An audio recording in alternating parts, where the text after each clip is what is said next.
అండి, నేను మీ దీపిక యాపిల్. ఇంకా మా సిస్టర్కి అయితే ఇంకా ఫుల్గా ఫీవర్ వచ్చింది, బీపీ డౌన్ అయింది.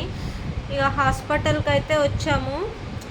ఎందుకంటే తనకి ఒక 2-3 డేస్ నుంచి చాలా నీరసంగా ఉంది, పడుకుంటూనే ఉంది. నేను నిన్ననే అన్నా వెళ్దాం హాస్పిటల్కి అంటే, లేదు తగ్గిపోద్ది, ఏం కాదని చెప్పిందనమాట.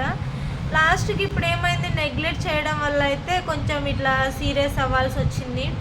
సో ఎవరైనా చిన్నగా ఉన్నప్పుడే చూపించుకోవాలి, పెద్దగా అయితే మాత్రం ఇక ఇలా రిస్క్ అవ్వాల్సి వస్తుంది, ఇంకా ఎక్కువైతే ఇంకా రిస్క్ అవ్వాల్సి వస్తుంది. ప్రజెంట్ అయితే బీపీ కూడా చాలా తక్కువగానే ఉంది. ఇప్పుడైతే ఇంకా సెలూన్ పెట్టాము. సో నేను తీసుకొని వచ్చాను, పడుకుంది.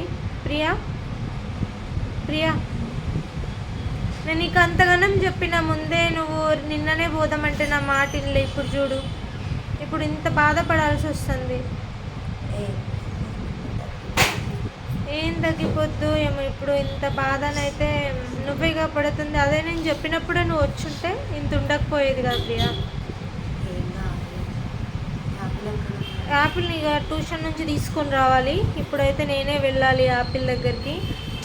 దాన్ని నిజంగా నేను నిన్న నుంచి చెప్తున్నా, వెళ్దామంటే కూడా ఏం కాదు అనేసి ఉంది. కానీ ఎప్పుడైనా ఇలా నెగ్లెక్ట్ చేయొద్దు. హెల్త్ విషయంలో అయితే నేను అందరికీ, ప్రతి ఒక్కరికి అదే చెప్తున్నాను.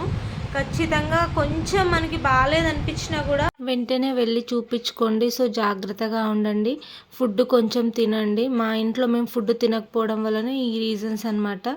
సో ఎవరు నెగ్లెక్ట్ చేయకండి. కొంచెం ప్రాబ్లం వస్తే వెంటనే హాస్పిటల్కి వెళ్ళండి. Bye friends.